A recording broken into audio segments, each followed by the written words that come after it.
الرجیم بسم اللہ الرحمن الرحیم الحمد للہ کما واحد والصلاة والسلام علی محمد وآلہ الطیبین الطاہرین اللہم وفقنا وجمیع المشتغلین للعلم والعمل الصالح بحرمت محمد وآلہ الطیبین الطاہرین۔ بسم اللہ الرحمن الرحیم۔ درس قرآن بسلسلہ انس قرآن اور فہم قرآن در نظر وارثان قرآن۔ آج سورہ بقرہ کی آیت نمبر 87 سے لے کر 90 تک، یعنی 90 تک، تو انشاءاللہ یہ 4 آیات انشاءاللہ ان کا ترجمہ اور پیغام۔ اعوذ باللہ من الشیطان الرجیم بسم اللہ الرحمن الرحیم۔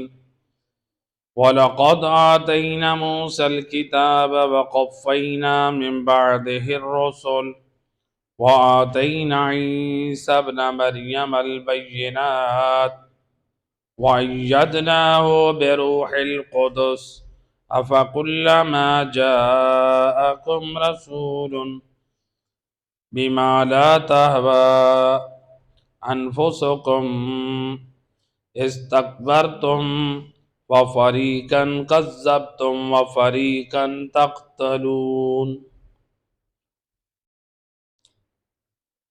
اس آیہ مجیدہ کا ترجمہ: ہم نے موسیٰ کو کتاب تورات دی اور پھر یکے بعد دیگرے رسول بھیجے۔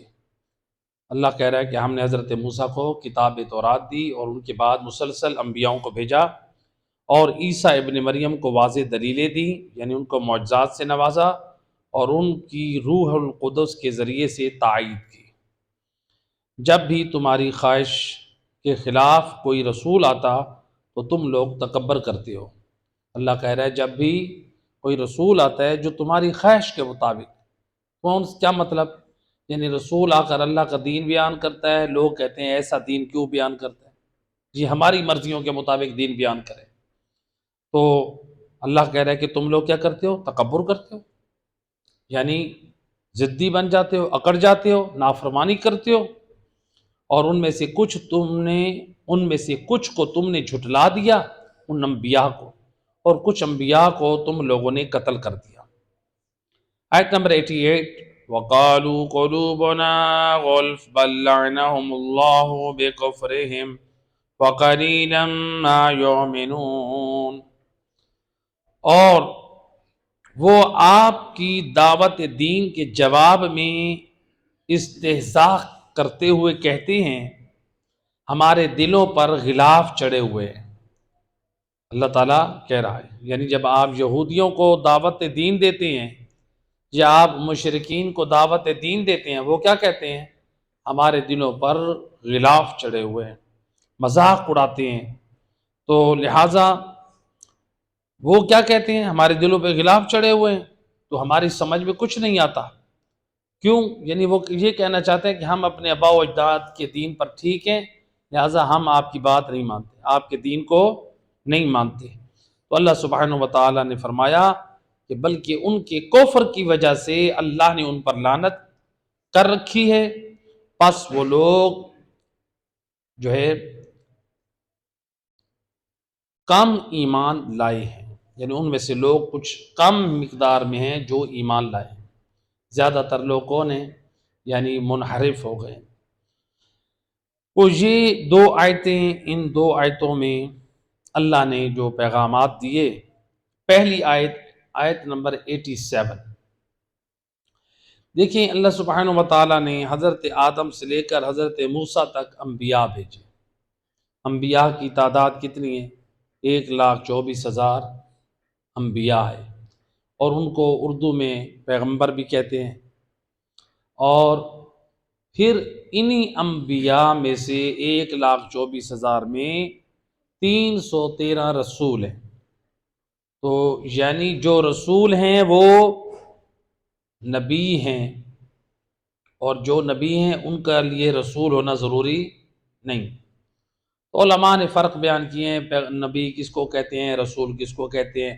ان میں سے ایک فرق یہ ہے کہ جو نبی ہوتا ہے اس کو خواب کے ذریعے سے یا زندہ اس کو الہام کے ذریعے سے وحی ہوتی ہے، لیکن جو رسول ہوتا ہے وہ خواب کے ذریعے سے بھی اور ویسے بھی بیداری میں الہام بھی ہوتا ہے، اور وہ ملک اور فرشتے کو بھی دیکھتا ہے، تو یعنی وہ اس کے سامنے رسول۔ تو بہرحال جو چند فرق بیان کیے گئے ہیں رسول اور نبی کے، تو اب اللہ سبحانہ و تعالیٰ نے حضرت آدم سے لے کر حضرت موسیٰ تک صحیفے نازل کیے، یعنی کتابیں نازل کی۔ تو اس آیت میں اللہ سبحانہ و تعالیٰ نے کیا فرمایا؟ ہم نے موسیٰ کو کتاب دی اور ان کے بعد رسولوں کا سلسلہ جاری کیا۔ تو اس کا مطلب ہے کہ پہلی کتاب جو اللہ نے دی ہے، جو صاحب شریعت بن کے آئی ہے، پہلی کتاب، کتنی کتابیں ہیں؟ بڑی چار کتابیں۔ کون کون سی؟ تورات، زبور، انجیل اور قرآن۔ تورات حضرت موسیٰ پہ نازل ہوئی، اور زبور حضرت داؤد جو ان کے بعد کا ہے زمانہ، انجیل حضرت عیسیٰ پر، اور قرآن حضرت محمد صلی اللہ علیہ وآلہ وسلم۔ تو پہلے حضرت آدم سے لے کر حضرت موسیٰ تک جن انبیاؤں پر جو کتابیں آئیں ان کو صحیفہ کہتے تھے، تو جو صاحب شریعت کتابیں تھیں وہ 4۔ تو بہرحال اس میں یہ کہا کہ موسیٰ کو کتاب دی اور ان کے بعد سلسلہ رسالت شروع ہوا، یعنی انبیاء تو پہلے آ رہے تھے، رسولوں کا سلسلہ کب شروع ہوا؟ حضرت موسیٰ کے بعد۔ تو یہ ایک جنرل، یعنی ایک اسلامی کوسچن میں سے، جیسے کہ مثلا رسول کب سے شروع ہوئے، تو حضرت موسیٰ علیہ السلام کے بعد رسولوں کا سلسلہ شروع ہوا۔ تو پہلی آسمانی کتاب حضرت موسیٰ پر نازل ہوئی۔ تو اس میں یہ بیان کیا گیا۔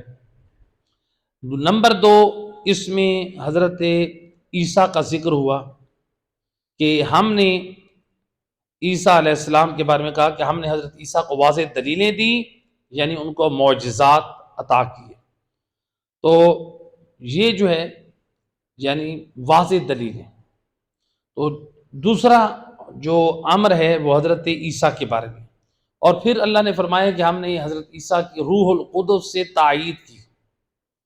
تو یعنی صاحب شریعت نبی جو ہے وہ حضرت عیسیٰ کا بھی ذکر آ گیا، اور ان کی کتاب کا بھی ذکر آ گیا جو اللہ نے انجیل کتاب دی، اور یہ کہا کہ ہم نے ان کی تائید کی، کس سے؟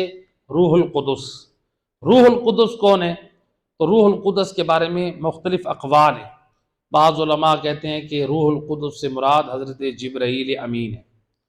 بعض نے اس سے استفادہ ہوتا ہے کہ روح القدس ایک فرشتہ ہے جو حضرت میکائیل اور جبرائیل سے بھی افضل ہے، جو تمام انبیاء کے ساتھ ہوتا تھا، جو سید الرسل کے ساتھ بھی ہوتا تھا، ائمہ ہدیٰ علیہ السلام کے ساتھ بھی ہوتا تھا، اور ائمہ ہدیٰ علیہ السلام نے بعض اپنے عہدیداروں کو دعا دی کہ جب تک تم ہمارے ساتھ ہو روح القدس کی تائید تمہیں حاصل ہو۔ تو روح القدس جو ہے وہ تائید کرتا ہے۔ روح القدس کے بارے میں ہے کہ یہ جو ہے کیا ہے؟ ایک پاکیزہ امور کی طرف متوجہ آگاہ کرتا رہتا ہے انبیاء کو۔ تو یعنی یہ بھی علماء اخلاق کہتے ہیں کہ دیکھیں، روح القدس یعنی ایک ایسا عظیم ملک جو ہر وقت انبیاء کے ساتھ ہے، جو انبیاء کو آگاہ کرتا ہے پاکیزہ امور کی طرف، کہ آپ کی شان کے لائق یہ امر ہے، آپ کی شان کے لائق یہ کام نہیں ہے۔ انبیاء جو امت کی ہدایت اور اصلاح کے لیے آئے، ان کے ساتھ بھی یعنی روح القدس جیسا ملک جو امور خیر کی طرف ان آگاہ کرتا ہے، اور یعنی اخلاقی نکات اور ان امور کی طرف، حالانکہ انبیاء تو خود متوجہ ہیں، پھر بھی یعنی ایک کیا ہے اس کو ساتھ کیوں رکھا گیا؟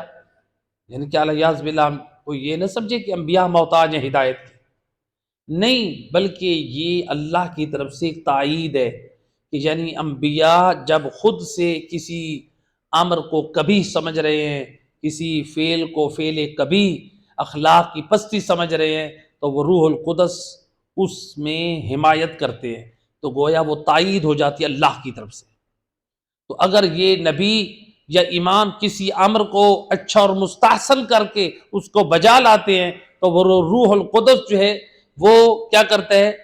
وہ بھی حمایت کرتا ہے تو گویا معلوم ہو جاتا ہے کہ اللہ کی رضا بھی اسی پر ہے.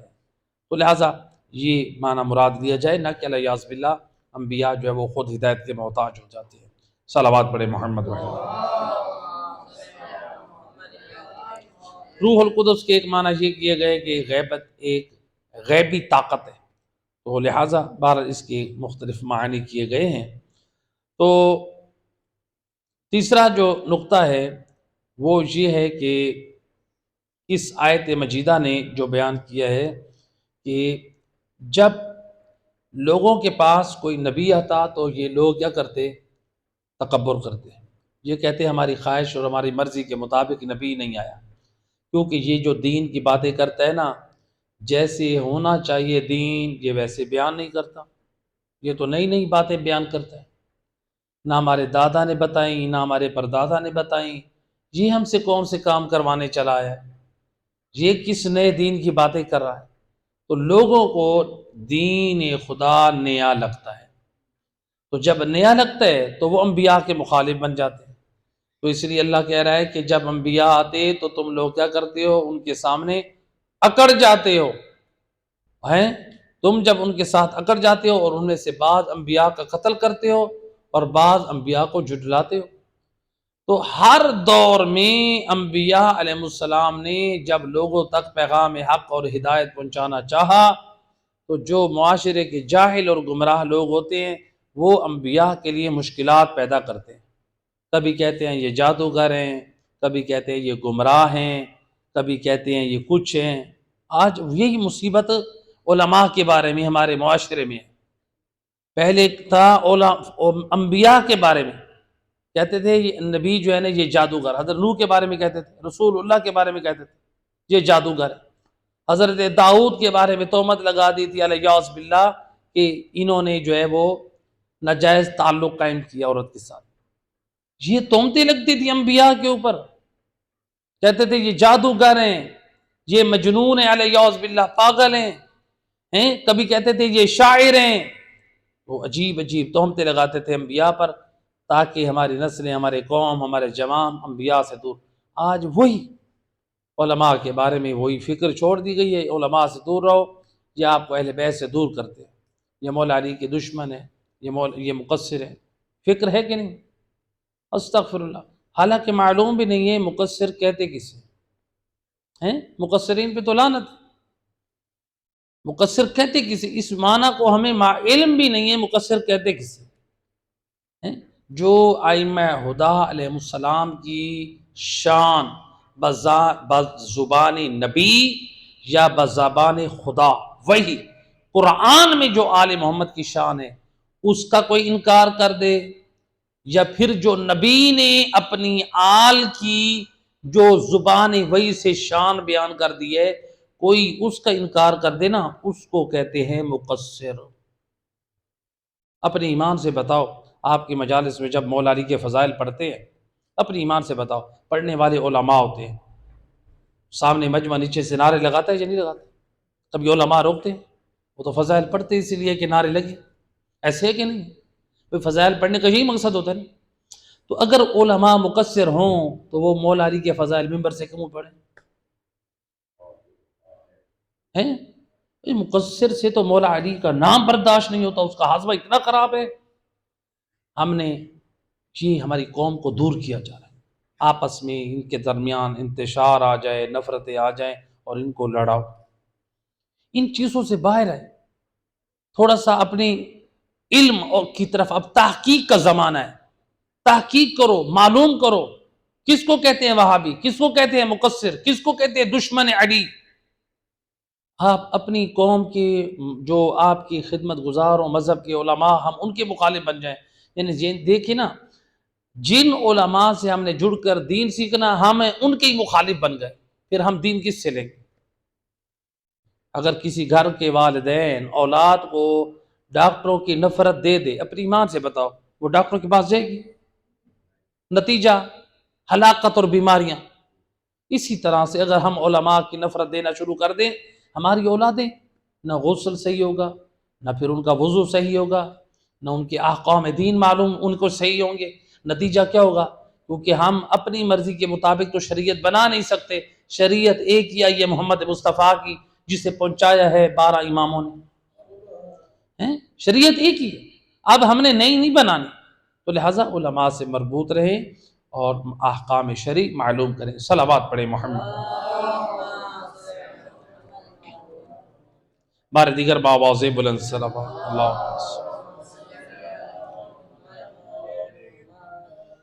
تو لہٰذا یعنی علماء کے ساتھ اٹھنے بیٹھنے سے یعنی کہ ہر انسان کو حلال حرام کا پتہ چلتا ہے. انسان کو یہ معلوم ہوتا ہے کہ میں نے نماز کیسے ادا کرنی ہے. انسان کو یہ معلوم ہوتا ہے کہ میں نے روزے کے احکام کیا ہیں. بہت ساری چیزیں ہوتی ہیں. میں ایک دو مثالیں پیش کرتا ہوں جو پیش آئی ہیں. دیکھیں، ایک جو ہے آپ کے اسی محلے میں دور کی بات بھی نہیں کرتا، اسی محلے میں ایک صاحب کو قے آئی، روزے کی حالت میں قے. اس نے جا کر کسی صاحب سے پوچھا مجھے قے آئی ہے. اب اس بیچارے کے پاس علم نہیں تھا، دین کا علم نہیں تھا. اس نے پتہ ہے کیا کہا؟ اس نے کہا آپ کا روزہ ٹوٹ گیا. تو جب مجھے پتہ چلا میں نے کہا انا للہ و انا الیہ راجعون. میں نے یہی پڑھا. کیوں؟ قے کے آنے سے، الٹی آنے سے روزہ باطل نہیں ہوتا، الٹی جان بوجھ کرنے سے روزہ باطل ہوتا ہے. حتیٰ کہ کسی شخص کو اپنے روزے کو بھول گئے، اس کا ذرا مثلا اس کے چیسٹ پہ سینے میں جو ہے تھوڑا سا اس کو بوجھ محسوس ہو رہا ہے، اس نے انگلی مار کے قے کرنا چاہیے. اس کو یہ بھول گیا کہ میں روزے سے ہوں. اس نے کوئی ایسی چیز کھا لی یا اس نے مثلا چیز نہیں کھائی، اس نے خود ایسی کوشش کی جس سے قے آ گئی. تو اب قے اس نے جان بوجھ کے کی ہے نا، یعنی اس نے قے عمدن کی ہے، لیکن وہ اپنے روزے کو بھولے ہوئے، اس کو یہ یاد نہیں کہ مجھے روزہ ہے. تو اب اس کا روزہ صحیح ہے یا باطل ہے؟ اس کا روزہ بھی صحیح ہے، کیونکہ یہ روزے کو بھول چکا ہے. روزے کو توڑنے والی جو چیزیں ہیں ان کو اگر بھولے سے انجام دے دے روزہ صحیح ہوتا ہے. تو لہٰذا قے کو بھولے سے اگر کر لیا روزہ صحیح، قے خود سے آ گئی ہے روزہ. قے جب آپ جان بوجھ کے اپنے ارادے اور اختیار سے کریں گے پھر آپ کا روزہ باطل ہے، قضا اور کفارہ ہے. اب یہ 3 صورتیں ہوئی نا. اور جس کو مسئلے کا علم نہیں تھا اس نے کیا کہا؟ اس نے فتویٰ جاری کر دیا، یعنی آیت اللہ سستانی سے بھی بڑا مجتہد آ گیا. اس نے کہا آپ کا روزہ باطل ہے. اب کہاں جائیں؟ یہ نقصان ہوتا ہے جب دین کا علم نہ ہو. ایک اور مسئلہ جی، ایک میت کو دفن کیا جا رہا ہے. تو ایک صاحب نے کہا کہ آپ آئیں، ذرا آداب میں سے آپ بتا دیں کہ دفن کرتے وقت. تو میں نے کہا کہ میت کو جو ہے وہ دائیں پہلو کے بل ایسے لٹائیں جیسے انسان سوتا ہے نا دائیں پہلو پہ. تو انسان کا سینہ کس طرح ہوتا ہے؟ یعنی انسان دائیں پہلو پہ جب سوئے تو انسان کا سینہ، انسان کی کمر جو ہے وہ زمین پہ نہیں ہوتی، ایسے ہے نا. تو میں نے کہا کہ قبر میں آپ نے اس کی کمر کو دیوار کے ساتھ لگانا ہے. یا تو آپ کمر دیوار کے ساتھ لگائیں یا پورا سینہ دیوار کے ساتھ لگائیں، دونوں میں سے کوئی ایک کر سکتے ہیں. شرط یعنی پہلو کے بال قبر میں لٹانا واجب ہے. کیوں لٹانا واجب ہے؟ چونکہ چہرہ، سینہ اور بدن کا جو حصہ ہے نا وہ کعبے کی طرف ہو. اور جب سیدھا لٹا دیں گے تو عام طور پہ لوگ کیا کرتے ہیں؟ منہ پھیر دیتے ہیں اور میت کو سیدھا لٹاتے ہیں. تو فقہ امام جعفر صادق میں یہ واجب ادا نہیں ہوتا. اللہم صلی علی اللہم صلی علی وآل محمد. یہ واجب ادا تو واجب اس طرح ہے، یعنی میت کو ایسے لٹا کعبے کی طرف، منہ بھی ہو، سینہ بھی ہو، پیٹ بھی ہو، یہ سب. تو ایک صاحب نے آگے بڑھ کر کہا کہ اب تک تو ایسے لٹاتے آ رہے ہیں، آپ یہ نیا مسئلہ بتا رہے ہیں. تو میں نے کہا کہ ٹھیک ہے ماشاءاللہ یہ مجتہد کھڑے، آپ ان کے مطابق عمل کریں. میں آپ کو آغا سستانی کا فتویٰ بتا رہا ہوں، یہ ہیں ان سے بڑے مجتہد، آپ ان کی بات پہ عمل کریں. یہ بھی ہمارے اندر ایک بیماری. اب ایک صاحب نے یعنی وہاں پر کیا جواب دیا جب اصلاح کی گئی کہ اب تک تو ہم ایسے لٹاتے آ رہے ہیں، آج ہمیں بتایا جا رہا ہے کہ ایسے لٹاؤ۔ بھئی آج اس کا مطلب ہے یا تو آپ علماء کے قریب نہیں ہیں، یا علماء سے آپ نے اس مسئلے کی اصلاح نہیں کی، یا آپ کو یہ مسئلہ صحیح بتایا نہیں گیا، یا ہو سکتا ہے آپ کو بتایا گیا ہو آپ نے صحیح سمجھا نہ ہو سکتا ہے نا۔ تو لہٰذا ہمیں اپنی اصلاح کی ضرورت ہے، تو علماء کے ساتھ اگر ہم جڑ کے رہیں تو اس کا فائدہ ہمیں ہے۔ صلوات پڑھ دیں محمد وحمد اللہم صلی علی۔ یہ پیچھے ادھر بیٹھنے سے آگے بیٹھا کریں، روز روز مناسب نہیں ہوتا ہے۔ آپ جوانوں کو یہ کہا جائے کہ آپ آگے بیٹھیں۔ صلوات پڑھیں محمد و اہل بیت اللہم صلی علی۔ جی دیکھیں اگر سامنے جوان کے اندر ہمت نہیں ہے نا بیٹھنے کی، پھر بے شک نہ آئے، چھپ کے بیٹھنا۔ آپ ماشاءاللہ جوان ہیں، ہماری قوم کا سرمایہ ہے، آگے آئیں، آگے بیٹھیں، کچھ لے کر جائیں۔ آپ علم آل محمد کی خیرات بانٹی جا رہی ہے یہاں پہ، دنیا گناہ کے مجرموں کی حرام کی محفلوں میں آگے بڑھ بڑھ کر دیکھتے ہیں کہ ہم سے کوئی پارٹ مس نہ ہو جائے، فلمیں دیکھنے کے لیے آگے بیٹھتے ہیں، دین اور مجلس اعضاء کے لیے پیچھے چھپ چھپ کے ہم بیٹھتے ہیں۔ آگے بیٹھو، آل محمد کے علم کی خیرات بانٹی جا رہی ہے۔ صلوات پڑھے محمد اللہم صلی علی محمد وآلہ۔ لہذا نوجوان نسل سے اس لیے پیار کرتا ہوں، کہتا ہوں یہ ہمارا سرمایہ ہے، کچھ خیرات آل محمد لے جائیں گے۔ تو بہرحال دیکھیں علماء سے ان کی محفلوں میں بیٹھنے کا کیا فائدہ ہے، ثواب ہے۔ مولا علی علیہ السلام، علی کے چاہنے والوں، امام کیا فرماتے ہیں؟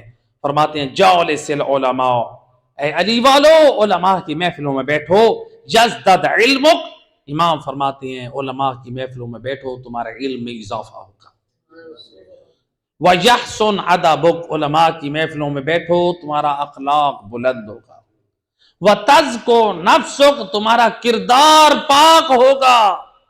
آج ہر شخص چاہتا ہے معاشرے میں صاحب علم ہوں، میرا اخلاق اور کردار اچھا ہو، مجھے لوگ پاک کردار کا کہیں۔ تو لہٰذا امام یہی فرماتے ہیں اگر تم چاہتے ہو تمہاری شناخت معاشرے میں صاحبان علم سے ہو، صاحبان اخلاق سے ہو، صاحبان کردار سے ہو، تو پھر تم علماء کی محفلوں میں بیٹھو تاکہ خیرات علم بھی حاصل کرو، اپنا اخلاق بھی بلند اور اعلیٰ کرو، اور اپنے کردار کو بھی پاک کرو۔ لہذا یہ اہل بیت اطہار۔ دیکھو ہم طالب علم کی شان کیا ہے، جو بھی مجلس اعضاء میں بھی ہمیں علم کی خیرات ملتی ہے، یا درس قرآن میں بھی ہمیں علم کی خیرات ملتی ہے، ایسے کہ نہیں؟ میں خود بھی طالب علم، یعنی یہ صرف درس دینا مقصد نہیں ہوتا ہے، اپنے آپ کو بھی خطاب کرو۔ تو دیکھیں جو بھی علم کی تلاش کے لیے گھر سے نکلتا ہے تو اس کی عظمت اور شان کیا ہے؟ آپ سب کی شان اور عظمت، اور جو دین کی علم کی تلاش کے لیے گھر سے نکل کر آئے ہیں، تو روایت ہے رسول خدا صلی اللہ علیہ وآلہ وسلم، اللہم صلی علی محمد، آپ فرماتے ہیں من خرج من بیتہ یطلب علما، جو شخص اپنے گھر سے اس لیے نکل کے آتا ہے کسی محفل میں تاکہ میں علم خدا، علم محمد و آل محمد کی خیرات لے کر جاؤں، فرمایا شیعہ 70,000 ملک، جو علم کی خیرات کے لیے آتا ہے اس کے ساتھ 70,000 فرشتے اس کے ساتھ ہو جاتے ہیں۔ علم کی خیرات کے لیے جو گھر سے نکلتا ہے، کتنے؟ 70,000 فرشتے اس کے ساتھ ہو جاتے ہیں، اور کرتے کیا ہیں؟ یستغفرون لہ، وہ 70,000 فرشتے اس مرد مومن کے لیے مغفرت کی دعا کرتے رہتے ہیں۔ آپ گھر سے نکلے 70,000 فرشتے، اب رسول اللہ صادق زبان سے بول رہے ہیں، علم کی خیرات آگے آیا کریں، آگے بیٹھا کریں، وقت پہ آیا کریں تاکہ کچھ علم کی خیرات لے جائے۔ صلوات پڑھے محمد وحمد۔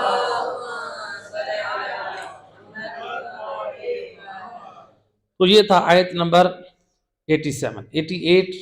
اس کا جو پیغام ہے وہ کیا ہے کہ یہود کو رسول اللہ نے دعوت دی، یا پھر اسی طرح سے مشرکین اور کفار کو بھی رسول اللہ نے دعوت دی. جب دعوت دی تو انہوں نے انبیاء کے جو راستہ تھا، یہودیوں نے، بنی اسرائیل نے انبیاء کے راستے کو، یعنی انہوں نے دعوتیں دی تو انہوں نے کیا کیا نتیجے میں؟ انبیاء کی دعوت کو نظر انداز کر دیا. کیا کیا؟ یا تو ان کو جھٹلا دیا یا پھر ان کو قتل کر دیا. اب رسول اللہ نے بھی کیا، دعوت دی. رسول اور آل رسول بھی دین کی دعوت دیتے رہے. ان کا قصور یہی تھا، وہ علم اور ہدایت کی بات کرتے تھے. لوگوں نے کیا کیا؟ یا انہیں تلوار سے شہید کیا یا انہیں زہر سے شہید کیا. آل محمد کے جو دنیا والے دشمن بنے ہیں، کبھی سنا آپ نے کہ مولا علی نے کسی کی زمین ہتھیائی ہو؟ الیاذ باللہ. رسول اللہ نے، کسی امام نے، کیا جھگڑا تھا؟ وہ خدا کے دین کی نمائندگی کرتے تھے، دنیا والوں سے برداشت نہیں ہوتا تھا. دنیا والے انبیاء کے بھی دشمن ہو گئے ہیں، بنی اسرائیل کے انبیاء کے بھی دشمن ہو گئے، رسول اللہ کے بھی اس لیے دشمن ہوئے اور ائمہ خدا کے بھی اس لیے دشمن ہوئے. تو اس کا مطلب ہے کہ اگر آج بھی یعنی انبیاء کے بنی اسرائیل کے زمانے میں جو دشمن بنے وہ علم اور ہدایت کی وجہ سے، وہ کہتے تھے یہ انبیاء جو دین پیش کرتے ہیں نا، یہ احکام خدا، یہ ہماری مرضی کے مطابق نہیں ہے، اس لیے وہ دشمن بن جاتے. نبی کے بھی دشمن اس لیے بنے، یہ ہماری مرضی کا دین نہیں دیتا. ائمہ خدا علیہ السلام کے بھی دشمن بنے، یہ ہماری مرضی کا دین نہیں دیتا. اور آج پھر ہم علماء کے دشمن بن جاتے ہیں. کیوں؟ کیونکہ یہ ہماری مرضی کے مطابق فتویٰ ہی نہیں دیتا. یہ تو فتویٰ بتاتا ہے قرآن اور سنت سے. علماء کو بھی بڑا خوف ہے، ڈرتے. کیا آپ سمجھتے ہیں آپ کو قبر کا، آخرت کا خوف علماء کو نہیں ہے؟ مولا علی علیہ السلام فرماتے ہیں من افتى بغیر علم فقد کفر. جو شخص بغیر علم کے فتویٰ دیتا ہے مجھ علی کی نگاہ میں کافر ہے. اب بتائیں یہ حدیث کس نے لکھی؟ میں یہ جو حدیث پڑھ رہا ہوں یہ کس نے لکھی؟ علماء نے لکھی نا. مولا علی نے بیان کی، لکھی کس نے؟ علماء نے. کہاں لکھی؟ کتابوں میں. علماء کتابوں میں لکھ کے حدیث مولا علی کی بغیر علم کے فتویٰ دینے والا میری نگاہ میں کافر ہے. اپنی ایمان سے پتہ ہے، سوچیں کیا علماء بغیر علم کے کبھی فتویٰ دیں گے؟ جو خود مولا علی کا فرمان مینشن کر رہے ہیں، ہمیں سنا رہے ہیں، بتا رہے ہیں، وہ خود کیسے ایسا کام کر سکتے ہیں جس سے انسان کافر بن جائے؟ تو لہٰذا بہت ساری غلط فہمیوں کا ہم شکار ہیں، ہمیں ان سے باہر نکلنا چاہیے اور اپنی اصلاح کرنی چاہیے. تو لہٰذا اچھا اب ان کو دعوت دی رسول اللہ نے، بھئی آ جاؤ دین پر. یا پہلے انبیاء نے دعوت دی تو یہ کیا کہتے تھے جواب میں؟ اللہ نے قرآن میں بیان کیا، کہتے ہیں قلوبنا غلف، ہمارے دلوں پہ غلاف چڑھے ہوئے ہیں. ہم اپنے آباء و اجداد کے جو جس دین پر ہے نا وہی پختہ ہے، وہی صحیح ہے، ہمیں نیا دین پیش نہ کرو. تو پھر اللہ سبحانہ و تعالیٰ نے ان کے جواب میں فرمایا بل لعنہم اللہ بکفرہم، اللہ ان کے کفر کی وجہ سے، انکار کی وجہ سے ان پہ لعنت کرتا ہے. اللہ کی لعنت کا کیا مطلب ہے؟ یعنی یہ لوگ اللہ کی رحمت سے دور ہیں. اللہ کی رحمت کے دور ہونے کا مطلب کیا ہے؟ یعنی یہ جہنمی ہے. تو اب دیکھیں اللہ کے رسول یا انبیاء نے کہا کہ آ جاؤ اللہ کے دین پر، انہوں نے کہا کہ ہمارے دلوں پہ پردے ہیں، ہمارے دلوں پہ غلاف چڑھے ہوئے ہیں، جو ہمارے باپ دادے کا دین تھا وہی صحیح ہے، ہمیں ضرورت نہیں ہے آپ کے نئے دین پر آئیں. نہیں، یہ کتاب آپ خدا کی طرف سے حکم لے کے آ رہے ہیں، یہ جو آپ اپنی سنت کے نمونے دے رہے ہیں یہ اپنے پاس رکھیں، ہمارے اپنے باپ دادے کا بتایا ہوا دین وہی ہمارے لیے کافی. تو اب یہ دیکھیں بنی اسرائیل ہوں یا مشرکین اور کفار ہوں، ان کی مذمت قرآن نے کی نا. اب مجھ سمیت ہم سارے اس درس میں بیٹھ کے اپنا محاسبہ کریں. سوال، میں ہوں یا آپ، کیا ہم میں سے کسی کا باپ نبی ہے؟ جی کسی کا ہے تو بتائے، ہے کسی کا؟ بھئی ہمارے والدین میں سے کسی کا والد ہے نبی، امام؟ کسی کی ماں ہے معصومہ؟ اس کا مطلب ہے ہم سارے اب موجودہ دور میں وہ بیٹھے ہیں، نہ ہمارا باپ نبی، نہ ہماری ماں معصومہ، نہ ہمارا باپ امام. ایسے ہے نا؟ نبی امام سے تو غلطی نہیں ہوتی، تو ہمارے ماں باپ سے غلطی ہو سکتی ہے؟ ہو سکتی ہے کہ نہیں ہو سکتی؟ اور مجھ اور آپ سے، ہم سے بھی غلطی ہو سکتی ہے۔ اگر ہم میں سے کوئی یہ کہے کہ میرا ماں باپ جو دین دے کر گیا میں اسی پہ ہوں، تو یہ نظریہ تو یہودیوں والا ہے، یہ نظریہ تو مشرکین والا ہے۔ یہ دیکھو میں ہوں یا میرا ماں باپ جس عقیدے پہ تھے وہ قرآن اور 14 کے فرمان پر اس کی بنیاد ہے تو صحیح ہے۔ اگر میں ہوں یا میرے ماں باپ ہوں، اگر ہمارے عقائد کی بنیاد، ہمارے اعمال کی بنیاد قرآن اور 14 کے فرمان کے خلاف ہے، سارے غلط ہیں۔ لہذا قرآن حق ہے، 14 کا فرمان حق ہے، ہم اپنی اصلاح کریں، قرآن کے آئینے میں کرو، 14 کے فرمان کے آئینے میں کرو، ہمارا عقیدہ کیسا ہو، ہمارا عمل کیسا ہو، جو 14 فیصلہ فرمائیں ویسے کرو، جو قرآن فیصلہ کرے ویسے کرو۔ صلوات پڑھے محمد میں۔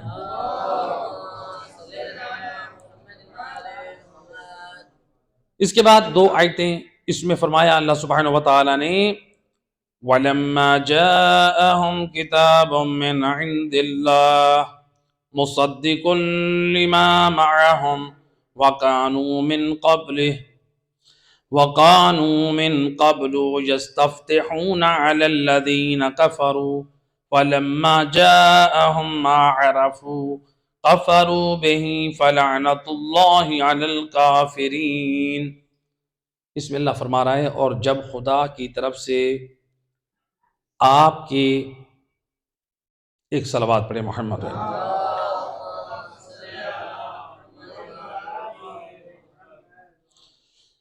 جب خدا کی طرف سے آپ کے پاس، ایک مل کے صلوات پڑھے محمد وحید میں،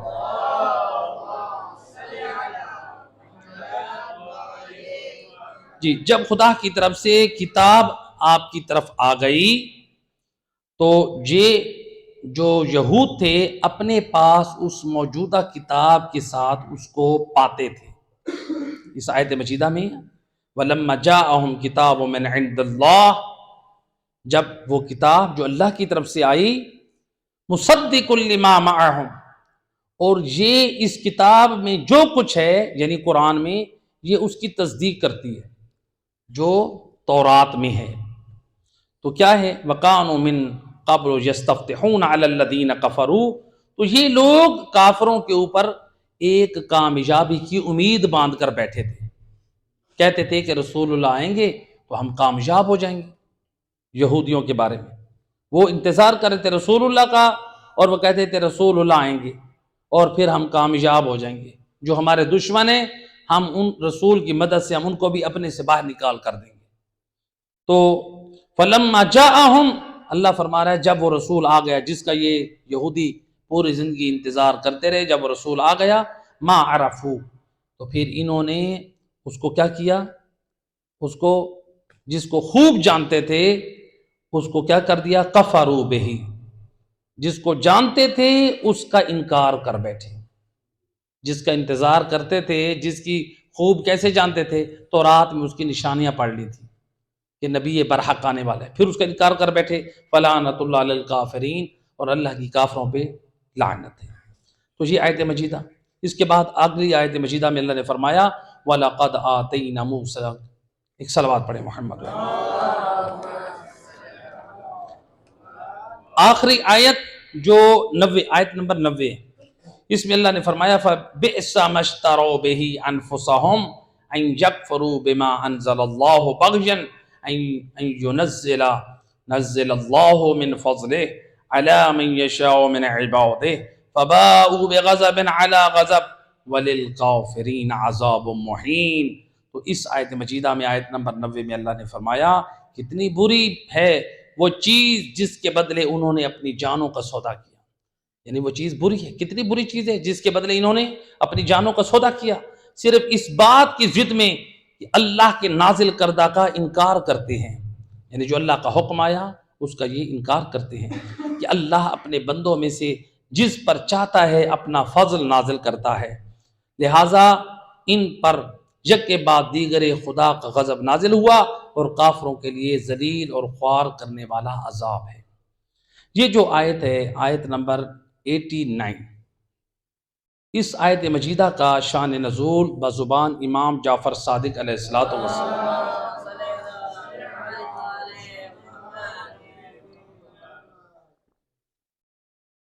امام فرماتے ہیں یہودیوں نے اپنی کتابوں میں یہ پڑھ رکھا تھا کہ آخری زمانے میں ایک نبی آئے گا، تو جب وہ نبی آئے گا تو اس نے ہجرت کرنی ہے جس جگہ پر، یعنی اس کا آخری قیام ہوگا، اس جگہ کا نام ہوگا عیر اور احد۔ وہ اس جگہ کا نام کیا ہوگا؟ عیر اور احد کی پہاڑیوں کے درمیان اس نبی نے آ کر پڑاؤ ڈالنا ہے۔ تو یہ آخری نبی برحق جس کی تورات میں اوصاف ہے، وہ نبی آئے گا عیر اور احد کی پہاڑیوں کے درمیان، وہ اپنی رہائش رکھے گا۔ تو یہ عیر اور احد کی پہاڑیاں یہ کہاں ہیں؟ مدینے کے ارد گرد۔ تو مدینہ سنٹر میں بنتا ہے جو مدینہ منورہ ہے۔ تو اب یہودی اپنا علاقہ چھوڑ کر رسول اللہ کی تلاش میں نکل پڑے۔ کہاں پر؟ یہ کہ ہم جو ہے تلاش کرتے ہیں یہ پہاڑ کہاں ہیں۔ جب وہ حداد نامی پہاڑ کے پاس پہنچے تو کہنے لگے کہ یہ حداد یہی پہاڑ احد ہے۔ حداد نامی پہاڑ کے پاس پہنچ کر کے کہا یہی احد ہے۔ وہیں پر یہ لوگ بکھر گئے۔ ان میں سے کچھ لوگ جو تھے انہوں نے اپنا وہیں پر مسکن بنایا، اور کچھ لوگ تیما نامی جگہ پر چلے گئے، ایک اور علاقہ اس کا نام تھا تیما۔ کچھ لوگ وہاں چلے گئے، وہاں پر آ کے آباد ہو گئے۔ کچھ لوگ فدق کے مقام پر چلے گئے۔ سعودیہ میں ایک جگہ ہے جس کا نام کیا ہے؟ فدق، وہاں پر چلے گئے۔ عام طور پہ بولا جاتا ہے نا باغ فدق، فدق نہیں، باغ فدق، تو فدق کا مقام۔ تو کچھ لوگ وہاں پر چلے گئے فدق کے مقام پر، اور کچھ نے قلعہ خیبر کا رخ کیا۔ تو گویا یہ چار اطراف میں یہ یہودی بکھر گئے۔ تو کچھ جو مدت کے بعد جو تیما کے رہنے والے تھے، بستی تیما کے رہنے والے یہودی، انہوں نے اپنے ساتھیوں سے ملنے کی خواہش کی کہ ہم اپنے ساتھیوں سے ملنے کے لیے جاتے ہیں۔ یعنی انہوں نے ارادہ کیا کہ جو ہمارے ساتھی ہیں، مثلا دوسرے خیبر میں رہتے ہیں، فدق میں رہتے ہیں، جا کے ان سے مل لاتے ہیں، کافی عرصہ ہو گیا۔ اب ان سے ملنے کے لیے انہوں نے ارادہ کیا، تو اسی اثناء میں ان کی ملاقات ہوئی بنی قیس سے۔ بنی قیس کا ایک جوان ہے جو کرائے کی سواریاں جو ہے لوگوں کو دیتا ہے۔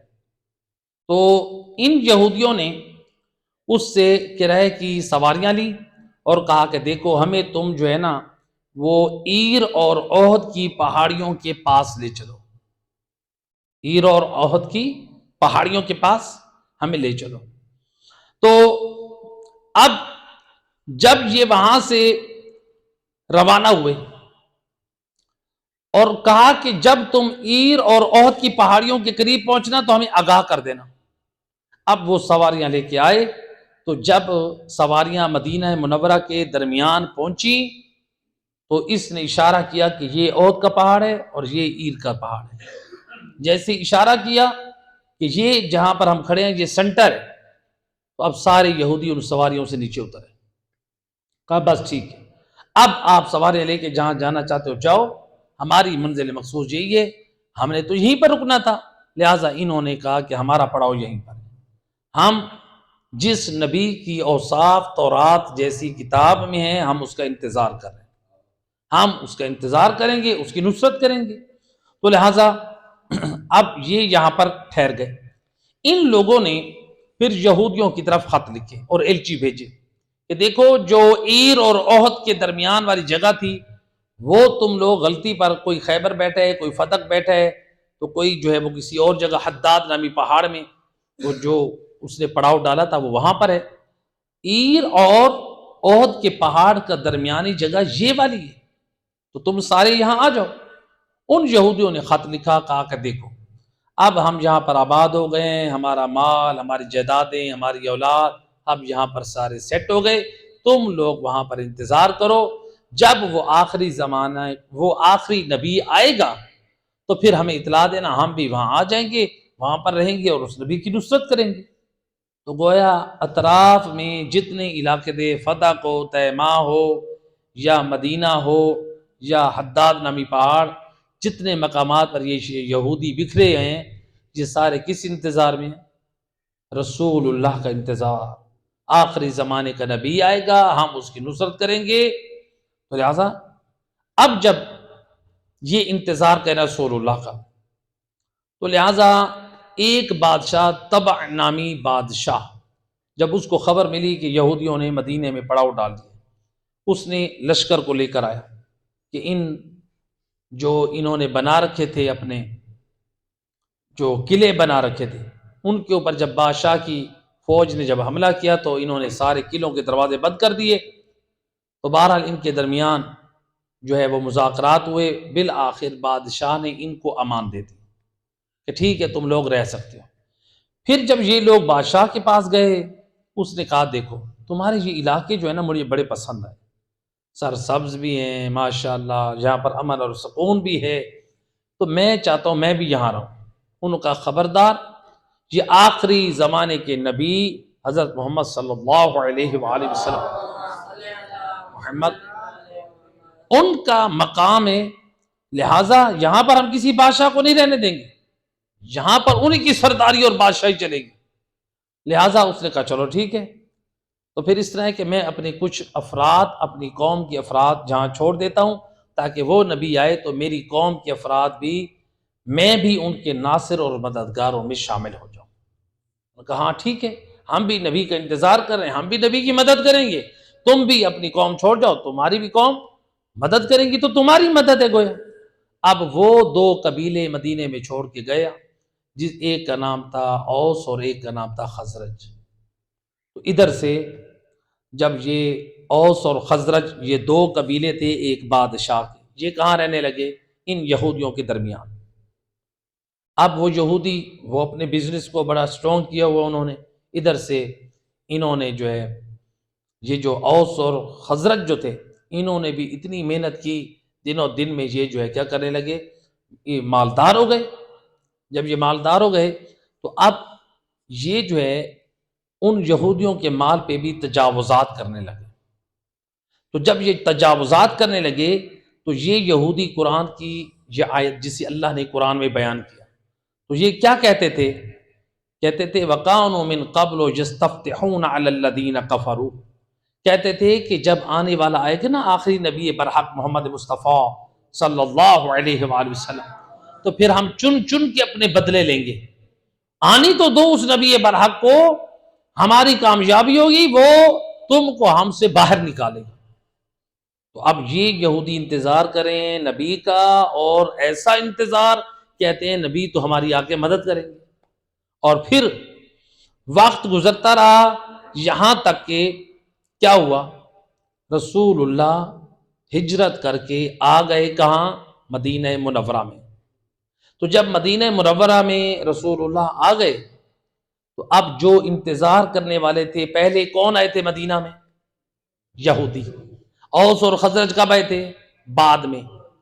تو اب جب رسول اللہ آئے، یہ یہودی جو تھے رسول اللہ کے دشمن بن گئے، اوس اور خزرج رسول اللہ پر ایمان لے آئے، جس کو ہم آج انصار کہتے ہیں۔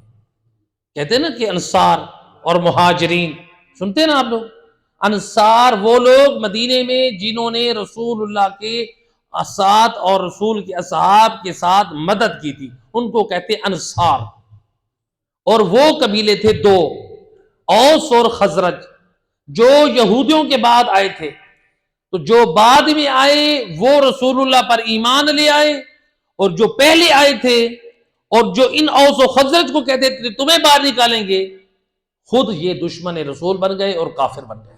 اس لیے اللہ نے ان کے کفر کی بات کی ہے، حالانکہ رسول اللہ کی بعثت سے پہلے مشرکین کو کافر کہا جاتا تھا اور اہل کتاب یہودیوں کو مومن کہا جاتا تھا، لیکن رسول کی رسالت کے بعد قرآن نے ان کو کیا کہا؟ ان کو بھی کفار کہا، کیونکہ رسول کی رسالت کے منکر ہو گئے۔ تو اب دیکھیں ان لوگوں نے کیا کیا؟ پوری زندگی رسول کی مدد کا انتظار کرتے رہے، جب آ گئے تو دیکھا اس کا جو منشور ہے، اس کا جو نظام ہے، اسلامی نظام ہے، آئین الہی کے مطابق زندگی گزارنا چاہتا ہے، ہمارے لیے تو مشکل ہے، ہم کیسے سود چھوڑ سکتے ہیں، ہم کیسے حرام کاریاں چھوڑ سکتے ہیں، ہم کیسے ہو جائے گا؟ یہ جو لوگوں میں ہماری عزت ہے، ہمارا مقام ہے، ہمارا اتنا حرام کا جو بزنس انہوں نے سیٹ، یہ تو سارا ختم ہو جائے گا۔ اسلام کی تعلیمات، ہم نے اگر اسلام کو مانا تو ہمارا تو ساری عزت، ہمارا سب کچھ برباد ہو جائے گا۔ لہذا اپنی دنیاوی مفاد کی خاطر رسول کی رسالت کے بھی منکر ہو بیٹھے، آئے تھے نبی کی نصرت کے لیے، بن گئے نبی کے دشمن۔ اس آیت نے ہمیں یہ پیغام دیا، جس طرح وہ یہودی نبی کے ناصر اور مددگار بن کر آئے تھے اور اپنی دنیاوی مفاد کی خاطر نصرت کی بجائے دشمن بن بیٹھے، اور اللہ نے پھر ان کو جو ہے وہ کس طرح ان کی قرآن میں مذمت کی، تو کہیں ایسا نہ ہو آج ہم بھی محمد مصطفیٰ کے دین کے وارث امام مہدی کی غیبت میں امام کا انتظار تو کر رہے ہوں کہ ہمارے امام آئیں گے تو ہم ظالموں سے چن چن کے بدلے لیں گے، لیکن اب امام آ جائیں اور ہم بھی ویسے امام کے دشمن بن جائیں۔ امام کی کیسے آپ کہیں گے ہم کیسے امام کی دشمن بن جائیں؟ وہ یہودی بھی تو بڑے مخلص ہو کے آئے تھے، وہ بھی تو اپنا سارا کچھ چھوڑ کے ادھر آئے تھے۔ دعائے ندبہ ہے، دعائے ندبہ کا ایک جملہ ہے، اینا لتجدید الفرائض والسنن، اے حجت خدا وہ امام آپ کہاں ہیں جنہوں نے ظہور کے بعد واجبات اور سنتوں کو دوبارہ زندہ کرنا ہے۔ امام نے کیوں زندہ کرنا ہے واجبات اور سنتوں کو؟ اس لیے کہ دیکھنا امام نے لوگ نماز سے دور ہیں، لوگ روزے سے دور ہیں، لوگ حج سے دور ہیں، لوگ پردے سے دور ہیں، لوگ حجاب سے دور ہیں، لوگ داڑھی سے دور ہیں، لوگ جو ہے وہ واجبات سے، والدین کے احترام سے، جائیداد اور میراث کی تقسیم سے دور ہیں۔ امام نے واجبات کو اور سنت الہی کو زندہ کرنا ہے۔ جب وہ امام زندہ کریں گے تو پھر لوگ کیا کہیں گے؟ وہ تو نبی، جس نبی کی یہ آل ہے وہ تو بڑے رحمت للعالمین تھے، یہ تو بات بات پہ قتل کرتا ہے، یہ تو بات بات پہ ہمیں سزا دیتا ہے، تو لہٰذا کیا کریں گے؟ ہم اس کو امام مانتے ہی نہیں، ہم اس کو امام نہیں مانتے۔ کیوں نہیں مانتے؟